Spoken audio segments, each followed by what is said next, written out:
Sahyadri news channel ಅನ್ನು YouTube, Facebook ಹಾಗೂ ಇನ್ಸ್ಟಾಗ್ರಾಂನಲ್ಲಿ ನೋಡಿ. ಅಂತಾರಾಷ್ಟ್ರೀಯ ಮಹಿಳಾ ದಿನಾಚರಣೆಯ ಕಾರ್ಯಕ್ರಮದ ವಿಷಯವನ್ನು ಪ್ರಚುರಪಡಿಸುವ ಸಲುವಾಗಿ ಈ ದಿನ ನಮ್ಮ ರಾಜ್ಯಾಧ್ಯಕ್ಷರಾಗಿರ್ತಕ್ಕಂಥ ಷಡಾಕ್ಷರಿ ಅವರ ಉಪಸ್ಥಿತಿಯಲ್ಲಿ ಪತ್ರಿಕಾಗೋಷ್ಠಿಯನ್ನು ಆಯೋಜನೆ ಮಾಡಲಾಗಿದೆ. ಈ ಪತ್ರಿಕಾಗೋಷ್ಠಿಯಲ್ಲಿ ನಮ್ಮ ರಾಜ್ಯಾಧ್ಯಕ್ಷರಾಗಿರ್ತಕ್ಕಂಥ ಶ್ರೀಯುತ ಸಿ ಎಸ್ ಷಡಾಕ್ಷರಿ ಅವರು ಉಪಸ್ಥಿತರಾಗಿದ್ದಾರೆ. ಅವರಿಗೂ ಕೂಡ ಸ್ವಾಗತ ಬಯಸ್ತೀನಿ. ಹಾಗೆ ನಮ್ಮ ಜಿಲ್ಲಾ ಸಂಘದ ಜಿಲ್ಲಾ ಕಾರ್ಯದರ್ಶಿ ಆಗಿರ್ತಕ್ಕಂಥ ಪಾಪಣ್ಣವರಿದ್ದಾರೆ, ಹಿರಿಯ ಉಪಾಧ್ಯಕ್ಷರಾಗಿರ್ತಕ್ಕಂಥ ಸುಮತಿ ಇದ್ದಾರೆ, ದಿನೇಶ್ ಇದ್ದಾರೆ. ಹಾಗೆಯೇ ನಮ್ಮ ಪ್ರೌಢಶಾಲಾ ಸಹ ಶಿಕ್ಷಕ ಸಂಘದ ರಾಜ್ಯಾಧ್ಯಕ್ಷರು ಹಾಗೂ ನಮ್ಮ ಭದ್ರಾವತಿ ಶಾಖೆಯ ಅಧ್ಯಕ್ಷರಾಗಿರ್ತಕ್ಕಂಥ ಸಿದ್ದಬಸಪ್ಪ ಇದ್ದಾರೆ. ಹಾಗೆ ರಾಜ್ಯ ಪರಿಷತ್ ಸದಸ್ಯರಾಗಿರ್ತಕ್ಕಂಥ ರಂಗನಾಥ್ ಮತ್ತು ಹಿರಿಯ ಉಪಾಧ್ಯಕ್ಷರಾಗಿರ್ತಕ್ಕಂಥ ರವಿ ಇದ್ದಾರೆ.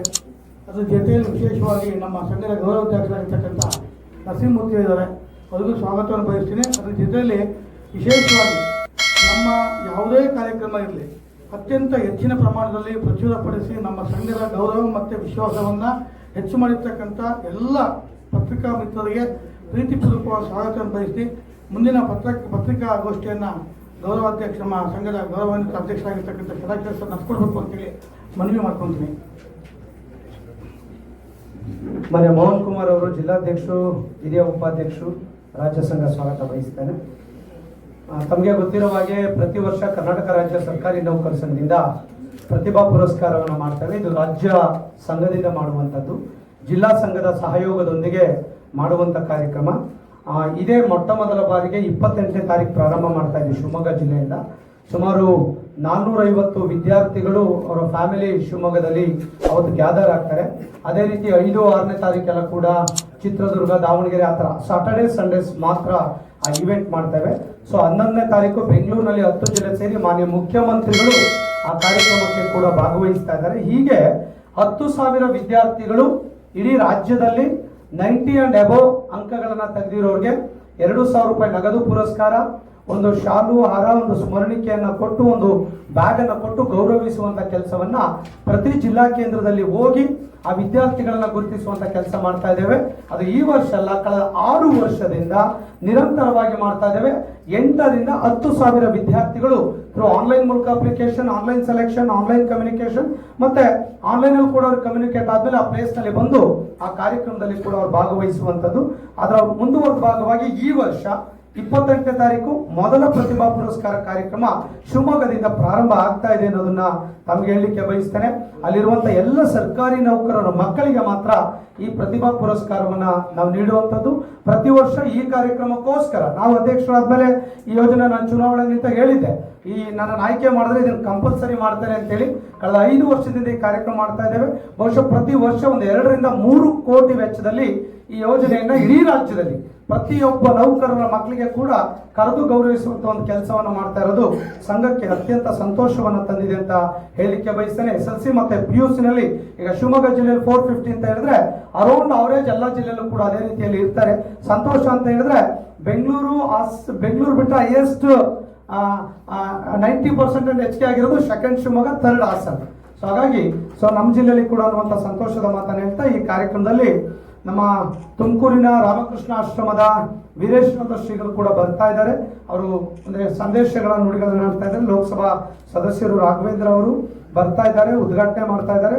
ಮಂಜುನಾಥ್ ಗೌಡರು DCC ಬ್ಯಾಂಕ್ ಅಧ್ಯಕ್ಷರು, MADB ಅಧ್ಯಕ್ಷರು, ಜೊತೆಗೆ ಸುಂದರೇಶ್ವರ್ ಸೂಡಾ ಅಧ್ಯಕ್ಷರು, ಮತ್ತೆ DCCO SP ಅವರು, ನಮ್ಮ ಪವಿತ್ರ ಅನ್ನುವಂಥವ್ರು ಅವರು ಕೂಡ ಸ್ಟೂಡೆಂಟ್ಸ್ ಬಗ್ಗೆ ಒಂದಿಷ್ಟು ಹೆಲ್ತ್ ಟಿಪ್ಸ್ ಬಗ್ಗೆ ಕೂಡ ಅವರು ಕೂಡ ಕೊಡ್ತಾ ಇದ್ದಾರೆ. ಮತ್ತು ರಾಜ್ಯ ಸಂಘದ, ಜಿಲ್ಲಾ ಸಂಘದ ಪದಾಧಿಕಾರಿಗಳು ಕೂಡ ಈ ಕಾರ್ಯಕ್ರಮದಲ್ಲಿ ಭಾಗವಹಿಸ್ತಾ ಇದ್ದಾರೆ. ಸೊ ಮಕ್ಕಳಿಗೆ ಒಂದಿಷ್ಟು ಇಂಟ್ರಾಕ್ಟ್ ಕೂಡ ಇದೆ. ವೀರೇಶಾನಂದ ಸ್ವಾಮೀಜಿಗಳು ವಿದ್ಯಾರ್ಥಿಗಳ ಜೊತೆ ಇಂಟ್ರಾಕ್ಟ್ ಅನ್ನು ಕೂಡ ಮಾಡುವಂತ ಕೆಲಸವನ್ನು ಕೂಡ ಅವತ್ತಿನ ದಿವಸ ಮಾಡ್ತಾ ಇದ್ದಾರೆ. ಸೊ ಹಾಗಾಗಿ ವಿದ್ಯಾರ್ಥಿಗಳಿಗೆ ಸಂದೇಶ ಕೊಡೋದು, ಪೇರೆಂಟ್ಸ್ಗೆ ಮೆಸೇಜ್ ಕೊಡೋದು ಕೂಡ ಈ ಕಾರ್ಯಕ್ರಮದ ಮೂಲ ಉದ್ದೇಶ ಇದೆ. ಕೇವಲ ಶಿವಮೊಗ್ಗ ಅಲ್ಲ, ಬ್ಯಾಂಗ್ಳೂರಿನಲ್ಲಿ ಕೂಡ 8 ಜಿಲ್ಲೆ ಮಾಡ್ತಾ ಇದ್ವಿ. ಅಲ್ಲಿ ಸಿದ್ಧಗಂಗಾ ಶ್ರೀಗಳು, ಆದಿಚುಂಚನಗಿರಿ ಶ್ರೀಗಳು ಮತ್ತೆ ಜಸ್ಟಿಸ್ ಆ ಥರದನ್ನೆಲ್ಲ ಕರೆಸಿ ಅಲ್ಲಿ ಮಾಡ್ತಾ ಇದ್ದೇವೆ. ಎಲ್ಲೆಲ್ಲಿ ಎಕ್ಸ್ಪರ್ಟ್ಸ್ಗಳಿದ್ದಾರೆ, ಸಾಧಕರಿದ್ದಾರೆ, ಚಿಂತಕರಿದ್ದಾರೆ, ವಿಶಾಲ ಚಿಂತಕರಿದ್ದಾರೆ, ಅಂಥವ್ರನ್ನೆಲ್ಲ ಕರೆಸಿ ಈ ಕಾರ್ಯಕ್ರಮದಲ್ಲಿ ಒಂದು ಸಂದೇಶ ಕೊಡುವಂತ ಕೆಲಸವನ್ನ ನಾವು ಪ್ರತಿ ವರ್ಷ ಕೂಡ ಮಾಡ್ತಾ ಇದ್ದೇವೆ. ಅದರ ಮುಂದುವರೆದ ಭಾಗವಾಗಿ ಸೊ ಇವತ್ತು ಇಲ್ಲಿ 28ನೇ ತಾರೀಕು ಭಾನುವಾರ ಬೆಳಗ್ಗೆ 10:10ವರೆಗೆ ಈ ಕಾರ್ಯಕ್ರಮ ಪ್ರಾರಂಭ ಆಗ್ತದೆ. ರಿಜಿಸ್ಟ್ರೇಷನ್, ತಿಂಡಿ, ಊಟ, ನೆನಪಿನ ಕಾಣಿಕೆ ಆ ಥರದೆಲ್ಲ ಕೊಟ್ಟು ಒಂದು ಅದ್ಭುತವಾಗಿರುವಂತಹ ಕಾರ್ಯಕ್ರಮವನ್ನ ನಾವು ಸಂಘದ ವತಿಯಿಂದ, ರಾಜ್ಯ ಸಂಘದ ವತಿಯಿಂದ ಮಾಡ್ತಾ ಇದ್ದೇವೆ ಅನ್ನುವಂಥ ಮಾಹಿತಿಯನ್ನು ಕೂಡ ಹೇಳಲಿಕ್ಕೆ ನಾನು ಬಯಸ್ತೇನೆ. ಇದರ ಜೊತೆ ನಮ್ಮ ಅಂತಾರಾಷ್ಟ್ರೀಯ ಮಹಿಳಾ ದಿನಾಚರಣೆ ಕಾಂಪಿಟೇಷನ್ಸ್ ಮಾಡಿದ್ವಿ, ಅದು ಕೂಡ ನಾವು ಆರ್ಗನೈಸ್ ಮಾಡ್ಲಿಕ್ಕೆ ಆಗಿರಲಿಲ್ಲ. ಸೊ ಮೇನಲ್ಲಿ ಫಸ್ಟ್ ಮೇನಲ್ಲಿ ಮಾಡಿದ್ವಿ ಅದು. ಸೊ ಅವ್ರಿಗೆಲ್ಲ ಕೂಡ ಅಭಿನಂದನೆ. ಮತ್ತೆ ವುಮೆನ್ಸ್ ಡೇ ಬಗ್ಗೆ ಕೂಡ ಮೆಸೇಜ್ ಕೊಡ್ಲಿಕ್ಕೆ ನಮ್ಮ ಡಾಕ್ಟರ್ಸ್ ಅವ್ರನ್ನು ಕೂಡ ಕರೆಸ್ತಾ ಇದ್ದೇವೆ. ಹೀಗೆ ಹಲವಾರು ಕಾಂಪಿಟೇಷನ್ಗಳನ್ನು ಮಾಡಿದಂಥ ಸಂದರ್ಭದಲ್ಲಿ ಅವರನ್ನು ಕೂಡ ಈ ಕಾರ್ಯಕ್ರಮದ ಜೊತೆ ಜೋಡಿಸ್ಕೊಂಡಿರುವಂಥದ್ದು. ಸುಮಾರು 2,000 ಜನ ಇಡೀ ಜಿಲ್ಲೆ. ಬಿಫೋರ್ ದಟ್ ಒಂದು 10 ರಿಂದ 11 ಗಂಟೆವರೆಗೆ ಒಂದು ಹಾಸ್ಯ ಕಾರ್ಯಕ್ರಮ, ರಾಘವೇಂದ್ರ ತಮ್ಗೆ ಗೊತ್ತಿದೆ, ಗಿಲಿ ಪ್ರೋಗ್ರಾಮ್ ನಲ್ಲಿ ಕೂಡ ಬರ್ತಾರೆ. ಅವರು ಕೂಡ ಒಂದಿಷ್ಟು ಹಾಸ್ಯ ಕಾರ್ಯಕ್ರಮ ಕೂಡ ಕೊಡ್ತಾರೆ. ಹೀಗೆ ಸೊ ಈ ತರದ ಒಂದು ಪ್ರೋಗ್ರಾಮ್ ಅನ್ನ ಪ್ರತಿ ವರ್ಷ ಕೂಡ ಮಾಡ್ತಾ ಇದ್ದೇವೆ. ಅದನ್ನು ಯಾವ ವರ್ಷನೂ ಬಿಟ್ಟಿಲ್ಲ. ಆಕ್ಚುಲಿ ನಮಗೆ ಜೂನ್ ಕೂಡ ಲೇಟ್ ಆಯ್ತು, ಮೇನಲ್ಲೇ ಮಾಡಬೇಕಿತ್ತು. ಡಾಟಾ ಕಲೆಕ್ಟ್ ಮಾಡೋದು, ಸ್ಯಾಗ್ರಿಗೇಷನ್ ಮಾಡೋದು, ಅವ್ರ ಗೌರ್ಮೆಂಟ್ ಅಫಿಷಿಯಲ್ ಇಲ್ವಾ ಅದೆಲ್ಲ ನೋಡೋದು ತುಂಬಾ ರಿಸ್ಕಿ ಜಾಬ್. ಹಾಗಾಗಿ ಪ್ರತಿ ಆಗಸ್ಟ್ ವರೆಗೆ ಹೋಗ್ತಾ ಇತ್ತು ಕಳೆದ ಬಾರಿ. ಸೊ ಈಗ ಜುಲೈವರೆಗೆ ಬಂದಿದ್ದೇವೆ, ನೆಕ್ಸ್ಟ್ ಜೂನ್ ಒಳಗೆ ಮುಗಿಸ್ಬೇಕಂತ ಇದ್ದೇವೆ. ಸೊ ಯಾಕಂದ್ರೆ ಇಡೀ ರಾಜ್ಯದಲ್ಲಿ ಎಲ್ಲೋ ಒಂದ್ ಕಡೆ ಮಾಡಿದ್ರೆ ಬರ್ಲಿಕ್ಕೆ ಆಗೋದಿಲ್ಲ.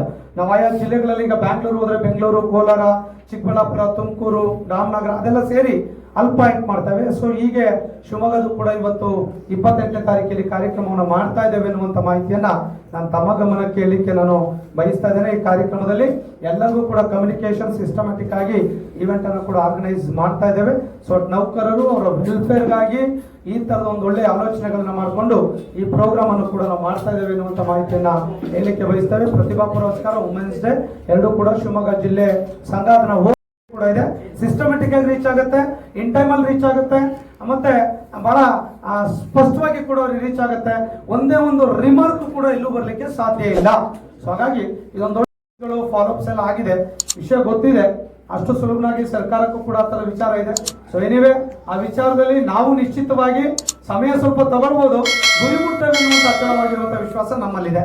ಸರ್, ತಾವು ಹಿಂದೆ ಶಿವಮೊಗ್ಗ ಟ್ರಾನ್ಸ್ಫರ್ ಆಗೋ ಟೈಮಲ್ಲಿ ಸಾಕಷ್ಟು ಕಾಂಟ್ರವರ್ಷಿಯಲ್ ಆಗಿತ್ತು. ಅಲ್ಲ, ಇದ್ರದ್ದು ಪ್ರತಿಭಾ ಪುರಸ್ಕಾರದ ಇನ್ನೊಂದು ಇದೆ, ನಾನು ಪ್ರೆಸ್ ಮೀಟ್ ಅದ್ರಲ್ಲಿ ಹೇಳ್ತೀನಿ, ಎಲ್ಲ ಮುಗಿಸೋಣ, ಬೇರೆ ವಿಷಯ. ಸೊ ಮುಖ್ಯಮಂತ್ರಿಗಳೇನು ಹೊಸ ಮುಖ್ಯಮಂತ್ರಿಗಳು ಬರ್ತಿದಂಗೆ ಫಸ್ಟ್ ಫೈಲ್ 425 ಕೋಟಿ ಅಡಿಷನಲ್ ಎಕ್ಸ್ಪೆಂಡಿಚರ್ ಇರುವಂತ ಹೊಸ ರೇಟ್ಸ್ ಗಳಿಗೆ ಅಪ್ರೂವಲ್ ಅನ್ನ ಕೊಟ್ಟಿದ್ದಾರೆ. ಇವತ್ತು ಅಧಿಕೃತವಾಗಿ ಸರ್ಕಾರದಿಂದ ಆದೇಶ ಆಗುತ್ತೆ.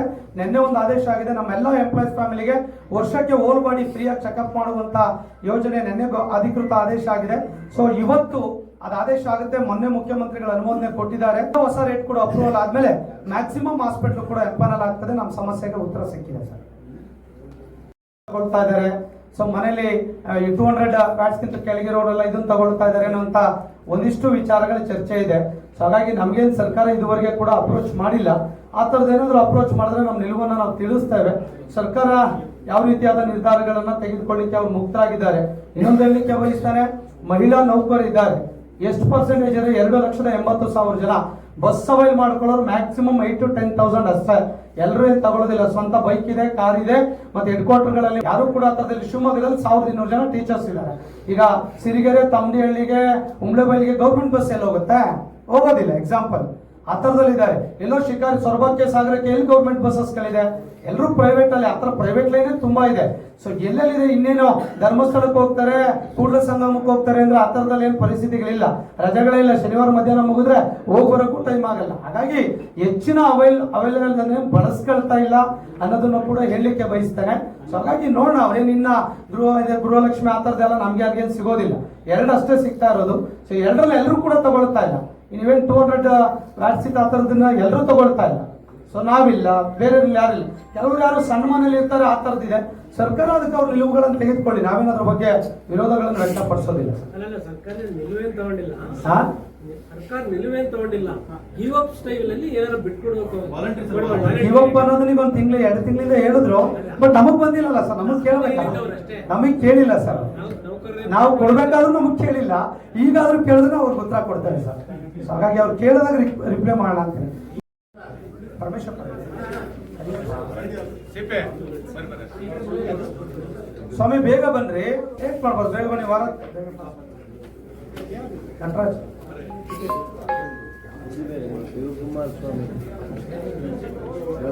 ಸಚಿವರಾದ ಮಧು ಬಂಗಾರಪ್ಪನವರು ತಮ್ಮ ಮನೆ ಎಲ್ಲ ಸರ್ಕಾರಿ ಗೃಹ ಪ್ರವೇಶ ಆವಾಸವಿದ್ದ ಸರ್ಕಾರಿ ಕ್ವಾರ್ಟರ್ಸ್ ಅಲ್ಲಿ ಅದ್ರದ್ದು ಆಲ್ಟ್ರೇಷನ್ ಕೂಡ ಸಾಕಷ್ಟು ಅವ್ಯವಹಾರ ನಡೆದಿದ್ದ ಆರೋಪ ಮಾಡಿದ್ರು. ಆಲ್ಟ್ರೇಷನ್ ಮನೆ ಆಲ್ಟ್ರೇಷನ್ ವ್ಯವಹಾರದಲ್ಲಿ ಅದು ಡಾಕ್ಯುಮೆಂಟ್ ಇದೆ, ಕೊಡ್ತೀನಿ ನಾನು ಇಲ್ಲಿ. ಅದು ನನ್ನ ಮನೆ ಅಲ್ಲ ಸರ್, ಅದು ಸರ್ಕಾರ. ಅದೇ ನಾನು ಟ್ರಾನ್ಸ್ಫರ್ ಮಾಡಿದೆ ಸರ್. ನಿಮ್ಮ ಮನೆ ಎಲ್ಲ ಸರ್ಕಾರಿ ಮನೆ ಅಂತ ನೀವು ವಾಸ ಇದ್ರಿ ಸರ್ಕಾರಿ ಮನೆಯಲ್ಲಿ, ಮತ್ತೆ ಶಿವಮೊಗ್ಗ ವಾಪಸ್ ಬಂದಿದ್ದೀರ ತಾವು. ಅಂದ್ರೆ ತಾವು ಮಧು ಬಂಗಾರಪ್ಪರಿಗೆ ನನ್ನ ಕೋಡಿ ತೋಟಕ್ಕೋಸ್ಕರ ತಾವು ವಾಪಸ್ ಬಂದಿರೋದು, ಅಥವಾ ಸರ್ಕಾರ ನಮಗೆ ವರ್ಗಾವಣೆ ಮಾಡಿರೋದು ಮಾಡ್ಕೊಂಡು ಬಂದಿರೋದು? ಇಲ್ಲ, ಸರ್ಕಾರ ನೋಡಿ, ಅವತ್ತು ಸರ್ಕಾರ ನಮ್ಗೆ ಆಗ್ತು, ಹೋದ್ವಿ. ಇವತ್ತು ಹತ್ತು ಎಲ್ಲಾಕತ್ತ ಕೆಲಸ ಮಾಡ್ಬೇಕಲ್ಲ. ನಾಳೆ ಇನ್ನೊಂದ್ ಕಡೆಗೆ ಹಾಕಿದ್ರು ಕೆಲಸ ಮಾಡ್ಲಿಕ್ಕೆ ಹೋಗ್ತೇವೆ. ಈಗ ಮಾಡಲ್ಲ ಅಂತ ಹೇಳಲಿಕ್ಕೆ, ಮಾಡ್ಲಿಲ್ಲ ಅಂದ್ರೆ ರಾಜೀನಾಮೆ ಕೊಟ್ಟು ಮನೆಗೆ ಹೋಗು ಅಂತ ಹೇಳ್ತಾರೆ. ಹಾಗಾಗಿ ಸರ್ಕಾರ, ನಾವು ಕರ್ನಾಟಕದಲ್ಲಿ ಎಲ್ಲಿ ಬೇಕಾದ್ರೂ ಹೋಗ್ಬೋದು, ಕರ್ನಾಟಕದಲ್ಲಿ ಎಲ್ಲಿಗೆ ಬೇಕಾದ್ರೂ ಹೋಗ್ಬೋದು, ಎಲ್ಲಿಗೆ ಬೇಕಾದ್ರೂ ಸರ್ಕಾರ ಹಾಕ್ಬೋದು. ಸಂದರ್ಭಗಳು ಹಾಕಿರುತ್ತೆ, ಹಾಕಿದಾಗ ಅದನ್ನ ಸ್ವಾಗತ ಮಾಡಿದ್ದೇವೆ, ಹೋಗಿದ್ದೇವೆ, ಕೆಲಸ ಮಾಡಿದ್ದೇವೆ. ಅಲ್ಲ, ಮತ್ತೆ ಬಂದಿಲ್ಲ, ಹಾಕಿದ್ದಾರೆ, ಬಂದಿದ್ದಾರೆ. ನಾನು ಬರಕ್ ಬರಲ್ಲ ಸರ್, ಅದು ಸರ್ಕಾರ ಹಾಕಿರುತ್ತೆ, ನಾವು ಬಂದಿರ್ತಾರೆ. ಅಲ್ಲ, ಒಂದ್ ರೀತಿ ಪರೋಕ್ಷವಾಗಿ ಮಧು ಬಂಗಾರಪ್ಪ ತಾವು ಅಲ್ಲ, ಪರೋಕ್ಷ ಅಂತಲ್ಲ ಸರ್. ಈಗ ಮತ್ತೆ ನಾಳೆ ಚೇಂಜ್ ಮಾಡಿದ್ರು ಹೋಗ್ತೇವೆ, ಅದೇ ಯಾಕಿದೆ? ಅದೇ ಈಗ IAS ಆಫೀಸರ್ 2 ವರ್ಷ ಇರ್ತಾರೆ, ಚೇಂಜ್ ಮಾಡಿದ್ರು ಅಂತಲ್ಲ. ಸರ್ಕಾರ ಒಂದು ಪಾಲಿಸಿ, ಇಲ್ಲಿಗೆ ಅವಶ್ಯಕತೆ ಇತ್ತು ಹಾಕಿದ್ದಾರೆ, ಮುಂದೆಲ್ಲ ಅವಶ್ಯಕತೆ ಬೇಕು ಅಂದ್ರೆ ಹೋಗ್ತೇವೆ ಅಷ್ಟೇ. ಅದರಲ್ಲೇನೋ ರಾಜಕೀಯವಾಗೋ ಇನ್ನೊಂದು ಉದ್ದೇಶಗಳೇನಿಲ್ಲ. ಸೊ ಅದನ್ನ ಹಾಕಿದೆ, ಅದನ್ನು ಮುಕ್ತದಿಂದ ಸ್ವಾಗತಿಸ್ತೇವೆ. ನನಗೆ ಕಾನೂನುಗಳೇನಿಲ್ಲ, ಇದ್ರ ವಿರುದ್ಧ ಯಾಕೆ ಹೋಗ್ಬೇಕು ಅನ್ನುವಂತ ಅನಿವಾರ್ಯತೆ ಅವಶ್ಯಕತೆಗಳಿಲ್ಲ. ಸೊ ಆ ಥರ ಸಂದರ್ಭಗಳು ಬಂದಿಲ್ಲ. ಬೆಂಗಳೂರು ಹಾಕಿದಾಗಲೂ ಸ್ವಾಗತಿಸಿದ್ದೇವೆ, ಇಲ್ಲಿಗೆ ಹಾಕಿದಾಗಲೂ ಸ್ವಾಗತಿಸಿದ್ದೇವೆ. ವಿರೋಧಗಳೇನು, ನಾಳೆ ಇನ್ನೊಂದು ಕಡೆಗೆ ಹಾಕಿದ್ರು ಸ್ವಾಗತಿಸ್ತೇವೆ ಇದೇ ಮಾಧ್ಯಮದ ಮೂಲಕ.